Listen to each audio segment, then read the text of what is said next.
ఇక్కడ 10 అంతలు పెరిగింది కదా. రేవంత్ రెడ్డి అంటాడు కాళేశ్వరం కూలిపోయింది. అది నోరా మోరే నాకు అర్థం. మరి 80,000 ఎట్లా పడుతుంది మన సిద్దిపేటలో? దుబ్బాకలు ఎందుకు పెరిగింది? గజ్వేల్ ఎందుకు పెరిగింది? మానకొండూరులో ఎందుకు పెరిగింది? యాదాద్రిలో ఎందుకు పెరిగింది? ఇవన్నీ కాళేశ్వరం గాలకెళ్ళి వస్తున్నాయి. కాళేశ్వరంలోకి రాకపోతే, రంగనాయక సాగర్కి రాకపోతే అంటే పిచ్చి మాటలు. ఎంత సంతోషం. 8,000 ఎకరాలు పండే వరి 80,000 ఎకరాలు పండుతుంది అంటే ఇది ఎంత గొప్ప మార్పు. ఇవాళ ఆయిల్ పామ్ తోటలు ఎక్కడో ఆంధ్రాలో సముద్ర తీరానికే పరిమితమైన పామాయిల్ తోటలు ఇవాళ ఈ జిల్లాలో, ఈ ఉత్తర తెలంగాణలోని అన్ని జిల్లాల్లో పామాయిల్ తోటలు పండడం అంటే ఇది కేసీఆర్ గారి కృషి, ఆయన విజన్. అంటే రైతులకు మేలు కావాలనే తపన కేసీఆర్ది. అని ఇంత మంచిగా నీళ్లు ఇచ్చినాం, ఇంత మంచిగా కరెంట్ ఇచ్చినాం, పెట్టుబడి సాయం చేసినాం, రైతులకు ఇంత అధిక ఆదాయం 4 రూపాయలు ఎక్కువ వచ్చే పంట పండించాలని పాపం కేసీఆర్ గారు ప్రతి జిల్లాకు నర్సరీ పెట్టించిండు, ప్రతి జిల్లాకు ఫ్యాక్టరీని శాంక్షన్ చేసిండు. ఈ గవర్నమెంట్ వచ్చినాక పట్టించుకుంటలేదు. ఈవెన్ ఈ ఫ్యాక్టరీలో కూడా అప్పుడే మేము రిఫైనరీ అండ్ ప్యాకింగ్ కూడా శాంక్షన్ చేసినాం. రిఫైనరీ మరియు ప్యాకింగ్ ఇప్పుడు 2 తయారైనాయి ఇక్కడ. ఒకటి క్రూడ్ పామ్ ఆయిల్ వచ్చేసింది. ఆ క్రూడ్ పామ్ ఆయిల్ను రిఫైనరీ ద్వారా వంట నూనెగా తయారు చేసి ప్యాక్ చేయాలి. అది కూడా ఇక్కడ శాంక్షన్ అయి ఉన్నది. ఆ రోజు క్యాబినెట్ ఆమోదించింది. దాని పనులు కూడా తొందరగా ప్రారంభించాలని కూడా నేను డిమాండ్ చేస్తా ఉన్నా. అది ఆపిపెట్టింది. ఇప్పుడు నూనె వచ్చింది. ఇప్పుడు ఎదిగిపోతుంది ఇది. ఈ క్రూడ్ పామ్ ఆయిల్ ప్రైవేట్ కంపెనీలకు హైదరాబాద్ పంపిస్తున్నారు. 600 మెట్రిక్ టన్నులు వచ్చింది. ప్రైవేట్కి పోకుండా రిఫైనరీ కూడా తొందరగా కడితే ఈ క్రూడ్ పామ్ ఆయిల్ నుంచి వంట నూనె, మన ఇంట్లో కూరలు చేసుకోనీకో వంట నూనె కూడా ఇక్కడనే తయారు చేసే ఫ్యాక్టరీ కూడా మంజూరు అయింది. ఆనాడే కేసీఆర్ గారు మంజూరు చేశారు. అంటే పామ్ ఆయిల్ వంట నూనెగా తయారవుతూ ప్యాక్ చేయడం, గద కిలో విజయ పేరు మీద, విజయ నూనెల కింద దీన్ని మార్కెటింగ్ చేయాలని ఆ రోజు నిర్ణయించినాం. సో ఇప్పుడు వెంటనే నూనె వచ్చేసింది కదా, క్రూడ్ పామ్ ఆయిల్ వచ్చేసింది.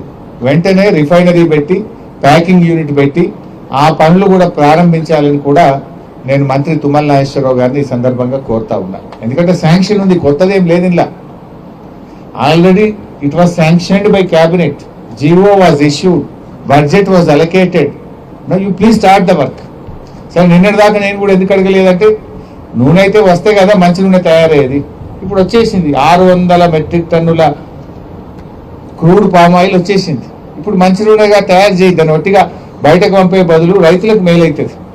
ఇందులో వచ్చే ప్రతి రూపాయి కూడా రైతులకే. ఇది ఆయిల్ ఫెడ్ కార్పొరేషన్ అనేది రైతులు సభ్యులుగా రైతుల సంఘం. ఇది దీంట్లో 1 రూపాయి ఎక్కువ మిగిలితే ఆ రూపాయి రైతుకే పోతుంది.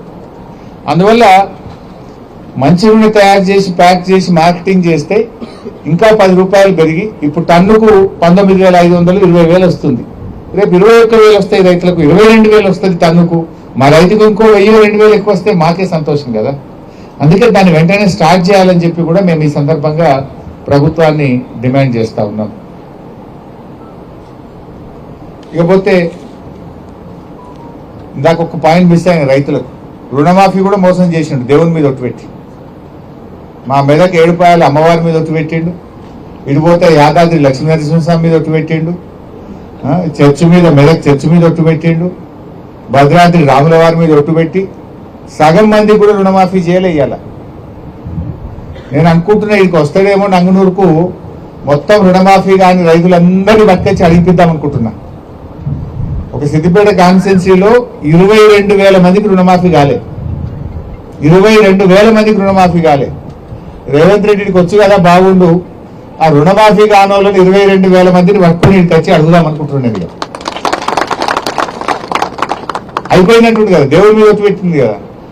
మరి యాదాద్రి దేవుడి మీద ఒట్టు పెట్టిన బిడ్డ, మరి ఒక్క నా కాన్స్టిట్యున్సీలనే 22,000 మందికి రుణమాఫీ కాలేదని మొత్తం 22,000 మందిని ఇక్కడికి పట్టుకొని వద్దాం అనుకుంటున్నా. ప్లే కార్డులు పట్టుకొని 22,000 మందిని పట్టుకొస్తే అప్పుడు ఏం చెప్తారో చెప్పాలి కదా. చెప్పినాకనే పొందుతాం, ఇక పొడిచేది లేదు. ఇక ఇచ్చినవా ఇయ్యలేదా ఎప్పుడుతో చెప్పాలి. ఇక మరి చేసినా అని చెప్తున్నావు కదా. ఇక ఎంతమంది పోలీసులను తెచ్చుకుంటాడో, ఎంతమందిని పట్టుకొని వస్తాడో, గాలి మోటార్లు వస్తాడో, ఎట్లా వస్తాడో రానిగా చూస్తాం. 22,000 మంది మా నియోజకవర్గంలో రుణమాఫీ కానీ రైతులందరినీ పట్టుకొస్తాం. అందరికీ ఏదో మాట బరాబర్ చెప్పినాకనే ఇక్కడికి వెళ్ళిపోవాలి. అంతే కదా? నా అర్థమే ఉండే ఫ్యాక్టరీ ఆగింది. ఇప్పుడు ఇది అలవాటి 3 నెలలు ఏదో ఇబ్బంది. ఇప్పుడు అది జేబులో కత్తెర పెట్టుకొని తిరుగుతుండు.